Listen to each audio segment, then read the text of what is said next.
Hello friends, welcome to channel eat the finest. இந்த channel எங்கள் அம்மா பண்ணுற ரெசிபிஸ் தான் நான் ஷேர் பண்ணிக்கிட்டு இருக்கேன். அந்த வரிசைக்கு நான் ஷேர் பண்ண போகிறது மல்லிப்பொங்கல்.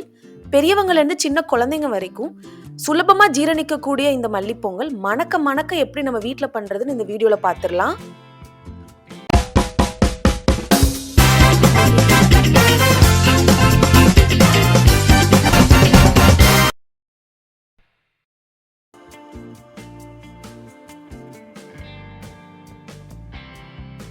ஒரு கையளவு கொத்தமல்லி நல்லா கழுவி பிளெண்டரில் சேர்த்துக்கோங்க.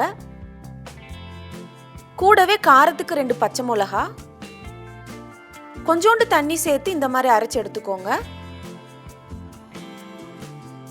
இந்த மல்லிப்பொங்கல் பண்ணுறதுக்கு சீரக சம்பா அரிசி 3/4 கப்பு, பாசிப்பருப்பு 1/4 கப்பு, ரெண்டுத்தையுமே நல்லா கழுவிக்கோங்க.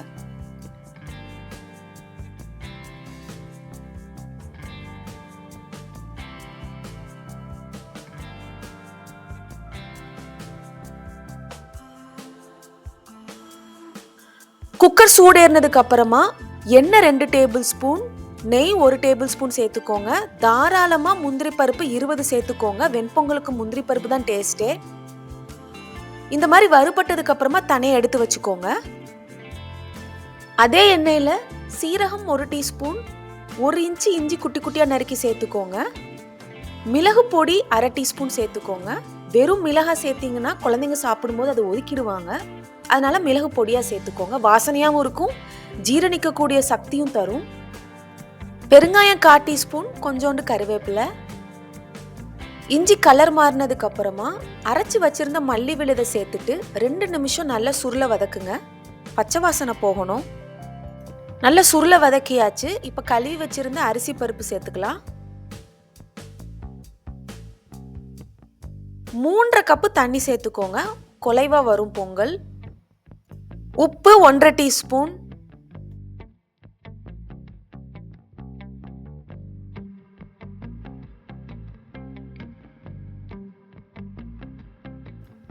நல்லா மிக்ஸ் பண்ணிட்டு 4 விசில் வர்ற வரைக்கும் ப்ரெஷர் குக் பண்ணிக்கோங்க.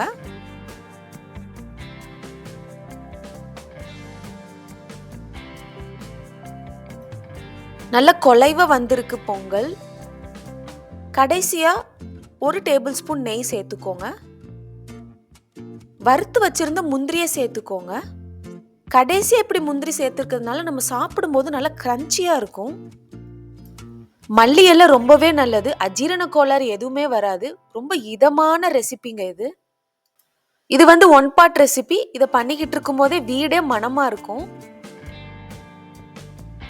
பிரேக்ஃபாஸ்ட் ஆனாலும் சரி, டின்னர் ஆனாலும் சரி, ஈஸியாக பண்ணணும்னா மல்லிப்பொங்கல், அதுக்கேற்ற தேங்காய் தண்ணி சட்னி பண்ணால் வேலை முடிஞ்சது. இதோட காம்பினேஷன் அவ்வளோ அருமையாக இருக்கும். நீங்களும் ட்ரை பண்ணி பாருங்கள். இதே மாதிரி நிறைய ரெசிபிஸோட அடுத்த வீடியோவில் நம்ம மீட் பண்ணலாம்.